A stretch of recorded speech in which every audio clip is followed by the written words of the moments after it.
सिद्धार्थ सिडानी साहब भी ला चुके हैं तशरीफ, स्वागत किया जाए उनका भी। सर सुप्रभात, बताएं सर पसंद का शेयर आपका। Good morning Anil ji, good morning Neha, good morning सारे दर्शकों को। अनिल जी, मैं अनोखा निकला, कलर कॉम्बिनेशन के मामले में थोड़ा डिफरेंट निकला हूं आज। अभी कुछ और लोग आने बाकी हैं। जी अनिल जी, अभी कुछ और लोग आने बाकी, क्या पता आपकी भी मैचिंग हो जाए।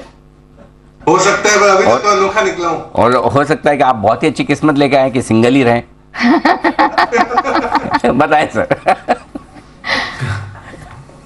अनिल जी, आज पिक ऑफ द डे के हिसाब से ऑयल मार्केटिंग कंपनी लेके आया हूं बीपीसीएल। टारगेट रखना है 332 का, जो आज का टारगेट है। अगर थोड़ा सा पोजिशनल से लॉन्ग टर्म का टारगेट रखे तो 384 का भी टारगेट आ सकता है बीपीसीएल पे। डोमिनेंट इंडियन प्लेयर है ऑयल एंड गैस में, refining, marketing, 19,000 retail outlets. GRM काफी स्ट्रॉन्ग दिखे हैं तीसरे तिमाही में, $15.8 के आया है मुकाबले $9.7। तो रिफाइनिंग मार्जिन स्ट्रॉन्ग है। आने वाले समय में हम अच्छा उम्मीद लगा सकते हैं केपेक्स का भी। बीपीसीएल आज का टारगेट बस 332 का, पोजिशनल टारगेट 384। ये सिडानी साहब की तरफ से बीपीसीएल आज पिक ऑफ द डे निकल कर आई है 332 और इवेंचुअली लक्ष्य 384 का बनता हुआ दिखाई दे रहा है इस स्टॉक में। लेकिन आइए खबरों के दम पर हम देखने वाले हैं कि कुछ स्टॉक्स में यहां पर एक्शन दिखेगा। और ब्रोकरेजेस ने, फॉरेन ब्रोकरेजेस ने खासतौर से आज अपना जो फोकस है वो सीमेंट स्पेस में है। गोल्डमैन सैक्स, अल्ट्राटेक सीमेंट, इसमें हमने देखा है खरीदारी की रिकमेंडेशन है, टारगेट भी बढ़ाया है, पहले 7,650 था, अब 8,500 कर दिया है। सिडानी साहब, आपका व्यू लेना चाहेंगे। अल्ट्राटेक सीमेंट टारगेट में अच्छा खासा मैसिव बढ़ोतरी यहां पर दिख रही है, आपका क्या व्यू बन रहा है और सीमेंट स्पेस में ओवरऑल क्या व्यू बन रहा है? बिल्कुल नेहा, और सीमेंट स्पेस पे हम बहुत क्लोजली ट्रैक कर रहे हैं, स्पेशली अल्ट्राटेक पे। हमें काफी पॉजिटिव लगता है अल्ट्राटेक यहां से भी, क्योंकि करीबन 120 मेट्रिक टन की कैपेसिटी और बढ़ के साउंड आने वाले 2 सालों में। और सबसे इंपॉर्टेंट चीज नेहा ये कह दूं कि इंडस्ट्री एक तरफ और अल्ट्राटेक एक तरफ हो गया है, क्योंकि अल्ट्राटेक ग्रो कर रही है 10% कैपेसिटी से और इंडस्ट्री ग्रो कर रही है 7% कैपेसिटी पे। तो अल्ट्राटेक अगर ले रखा है तो बिल्कुल बढ़ रही है, नहीं लिया है तो खरीद सकते हैं। इंडस्ट्री की बात करूं तो डालमिया भारत और बिरलाकॉप, ये दोनों ही बेहतरीन कंपनियां हैं लार्ज कैप स्पेस में। मिड कैप और स्मॉल कैप की बात करूं तो one of the favourite company of my Sagar cement, इस पे भी मैं बहुत ज्यादा बुलिश रहता हूं। सागर सीमेंट यहां से खरीदा जा सकता है। ओके, अल्ट्राटेक तो है ही पसंद। सिडानी जी, मैं आपका व्यू जानना चाहूंगी, मेटल पे अब किस तरह की पिक्चर यहां से बनती हुई दिखाई दे रही है? देखिए Neha, short to medium term की अगर मैं बात करूं तो मेटल्स पे मुझे पॉजिटिविटी दिखती है। सबसे बड़ा कारण आपको पता है कि चाइना ओपन अप हो चुका है, जिसका काफी बड़ा फायदा मिलता है। साथ ही साथ रेट, ब्याज दर वर्ल्ड वाइड बढ़ने की जो सीमा है वो बहुत लिमिटेड है, चाहे वो फेड की बात करें या भारत में आरबीआई की बात करें या कोई दूसरे ईसीबी की बात करें। तो मैं मानता हूं कि इंटरेस्ट रेट की बढ़ने की सीमा कम हो गई तो लिक्विडिटी का संतुलन थोड़ा सा बेटर रह सकता है, जो फिर से मेटल के लिए पॉजिटिव रहेगा। तो short to medium term positive है। मेटल में मेरी टॉप पिक जो है वो है टाटा स्टील। 130 रुपए के टारगेट के लिए लॉन्ग टर्म पर्सपेक्टिव से जरूर खरीदा जा सकता है। टाटा स्टील 130 का टारगेट रख के खरीदे, लॉन्ग टर्म के लिए, से शॉर्ट टर्म के लिए नहीं। ये राय है आपके लिए सिद्धार्थ जी की तरफ से।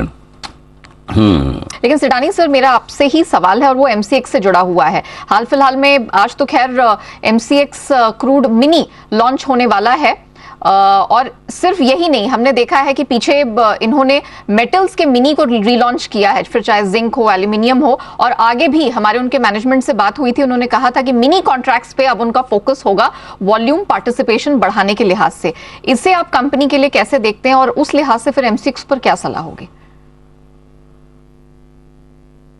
देखिए नेहा, कमोडिटी के अपडेट के लिए तो आपसे बेहतरीन कोई नहीं है। अभी चैनल में आप बहुत अच्छा अपडेट देते हैं कमोडिटी पे, बट अगर स्टॉक की बात करूं तो मंथ ऑन मंथ वॉल्यूम्स में जरूर डिप देखा जा रहा है एमसीएक्स में, क्योंकि रिजल्ट्स में भी देखा जा रहा है कि वॉल्यूम्स में डिप है।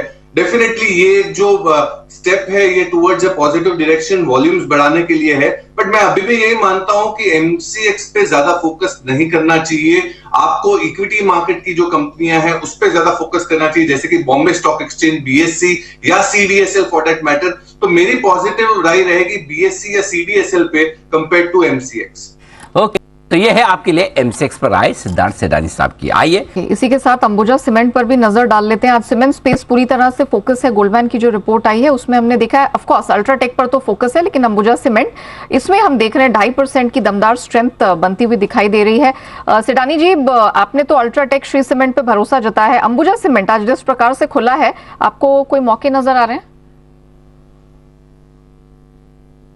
देखिए नेहा, अदानी समूह में अगर कोई कंपनी इतनी गिरावट के बाद अगर अक्यूमुलेट किया जा सकता है वो है अंबुजा सीमेंट ही।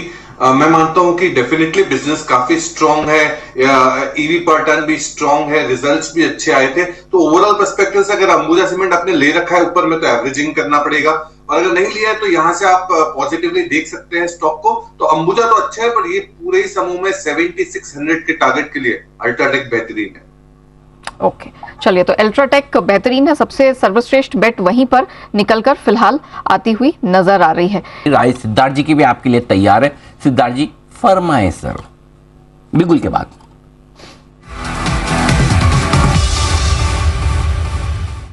जी सिद्धार्थ जी बताएं sir. Anil ji, NBFC space में चोला इन्वेस्टमेंट फाइनेंस मुझे काफी अच्छा लग रहा है शॉर्ट टर्म पर्सपेक्टिव से। 780 का आपको टारगेट रखना है, शॉर्ट टर्म 780, लॉन्ग टर्म 6 से 12 महीने की बात करूं तो 868 भी जाने की उम्मीद है चोला इन्वेस्टमेंट फाइनेंस। इस पे खरीदारी की राय है। क्यों? क्योंकि बिजनेस बहुत दमदार है, vehicle finance, home loan, loan against property. तो एयूएम बहुत जोरों से ग्रो हो रहा है, 25% वाईओवाई से ग्रो हो रहे हैं, डिसबर्समेंट करीबन 70% के करीब है, और लोन ग्रोथ आने वाले समय में आप 21% की उम्मीद लगा सकते हैं सीएजीआर आने वाले 2 सालों के लिए। चोला इन्वेस्टमेंट फाइनेंस मुझे बहुत अच्छा लग रहा है। शॉर्ट टर्म में 780 का टारगेट, अगर पोजिशनल से लॉन्ग टर्म देखा जाए तो 6868 का टारगेट। तो चोला इन्वेस्टमेंट पे वो रिकमेंडेशन सेडानी साहब की तरफ से आती हुई छोटी अवधि में 780 एंड इवेंचुअली कुछ महीनों के लिहाज से देखें तो 858 तक का भी, 868 के आसपास का इनफैक्ट उन्हें टारगेट ऊपर बनता हुआ दिखाई दे रहा है। चलिए, हमने हाल फिलहाल में देखा कैपिटल गुड्स सेक्टर, और कल यहां पर कुछ ठीक ठाक प्रदर्शन देखने को मिला था, और इससे जुड़ी कंपनियां कुछ अच्छा प्रदर्शन दिखा रही थी। आज स्ट्रेंथ है, लेकिन बाकियों के मुकाबले थोड़ा सा ढीला मामला यहां पर लग रहा है। एलएनटी इस समय 1% से कम की ही थोड़ी स्ट्रेंथ यहां पर दिखाई दे रही है। सिद्धार्थ जी, एलएनटी, सीमेंस, क्या व्यू बन रहा है इस समय? क्या बात है, दोनों आपने एक साथ कैसे पूछे? सिद्धार्थ जी तो देखते ही हैं स्पेस। सिद्धार्थ जी के दोनों फेवरेट एक साथ। सिद्धार्थ जी दिल खोल के धन्यवाद दे दीजिए आप। बिल्कुल अनिल जी, आपकी याददाश्त तो बहुत ज्यादा टीवी की है, मेरे ख्याल से टीवी से भी ज्यादा होगी आपकी याददाश्त। बिल्कुल बिल्कुल, बताएं सर, दोनों पर आए एलएनटी और सीमेंस। बिल्कुल अनिल जी, और नेहा, एलएनटी और सीमेंस कैपिटल गुड्स स्पेस के नंबर्स काफी बेहतरीन आ रहे हैं पिछले कई क्वार्टर से। उसमें डेफिनेटली एलएनटी, अगर प्रॉक्सी टू इकोनॉमी है, देश पे आपको यकीन है, तो एलएनटी पे जरूर यकीन होना चाहिए, इस पे जरूर खरीदारी करनी चाहिए लॉन्ग टर्म पर्सपेक्टिव से। सीमेंस भी काफी बेहतरीन है, क्योंकि कैपिटल गुड्स स्पेस में अगर रेलवेज की बात करूं, वंदे भारत के ऑर्डर सीमेंस के पास है, और भी आ सकते हैं, तो सीमेंस भी बहुत बेहतरीन हो सकती है, यहाँ पे खरीदारी की जा सकती है। पर इसके साथ नेहा और एक स्टॉक है जो ऐड किया जा सकता है, वो है एबीबी। एबीबी भी बहुत अच्छी है in terms of capital goods, automation, mobility space में। तो ये तीनों ही कंपनियां बेहतरीन है, और सीमेंस तो डेफिनेटली जर्मनी घूमने की एक बहुत बड़ी योजना है, तो डेफिनेटली ये तीनों ही कंपनियों पे खरीदारी की राय। मुझे लगता है कि ये अमृत काल के वक्त अगले 25 साल की योजना बनाई है सिद्धार्थ जी ने जर्मनी घूमने की, वापस लाने की मेरी नहीं। तो जी सिद्धार्थ जी। चार्ट कॉर्नर जैन साहब ने बहुत अच्छा किया, कब रजिस्ट्री और साइन करनी है तो मैं साइन कर देता हूँ जी। सिद्धार्थ जी के चेहरे की खुशी, ओह चमक देखो आप, मतलब इन्हें बोला आज मैं मतलब बड़ी जिम्मेदारी से मुक्त हुआ, मतलब इतनी बड़ी जिम्मेदारी से। बहुत बढ़िया, वेरी गुड। जिम्मेदारी शिफ्ट हुई, खत्म नहीं हुई, ये ध्यान में रखें। तो चलिए, एक और बिगुल की तैयारी सिद्धार्थ सेडानी जी के लिए, सुपर सेट।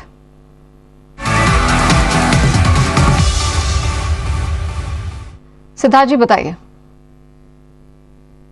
देखिए Neha, I am high on highway, और हाईवे की जब बात कर रहे हैं, पीएनसी इंफ्रा की बात कर रहे हैं।